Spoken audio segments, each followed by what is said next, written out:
Hello, good afternoon guys. Ayan, welcome back to my YouTube channel. So it's Pinay Life in the Philippines. Ayan guys, nakikita nyo po ang nasa likuran ko guys. Ito ay palayan. So ngayon guys, isi-share ko po sa inyo kung paano po nagsimula si Pinay Life in the Philippines sa kanyang journey na magkaroon ng sari-sari store. So ayan guys, nung isi-share ko sa inyo na nagsimula po ako nung bata pa ako at the age of 10 years old, grade 4 student po ako. Nangarap po ako na magkaroon ng tindahan. So ayan guys, so nung grade 4 po ako, nangarap po ako na magkaroon ng tindahan.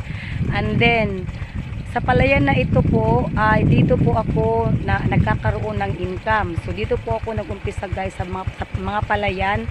Nangaani po ako guys ng palay para po maibenta ko, at yung pera po na kinikita ko ay binabarter ko po sa ibang tindahan.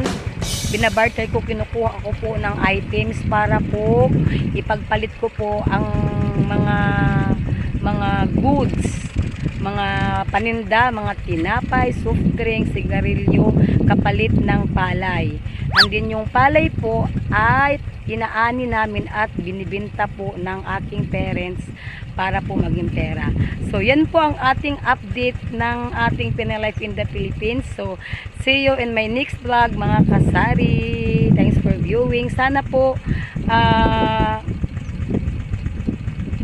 hindi po kayo magsawang mag-subscribe at tumingin sa aking channel.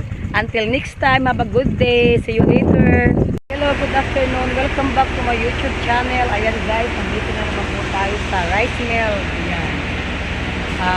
Kukuha na naman po tayo ng bigas at saka tahog. Ayan guys. Nandito na naman po tayo. Kukunin na natin ang ating binili na ayun carton lang. Niloloading na po nila sa ating tricycle. Ayun na sa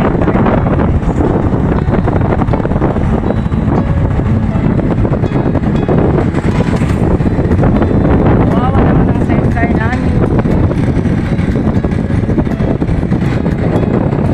Dapat magkawal-pick up na talaga para hindi kami sa biyahe.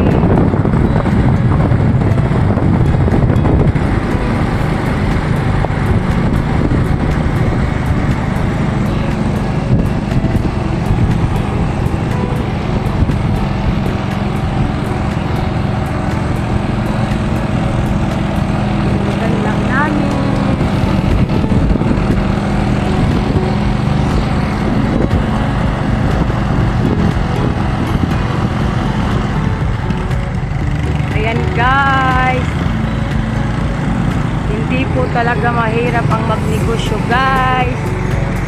Kaya maraming pawis at luha, pagod ang ating puhunan. So ayan guys.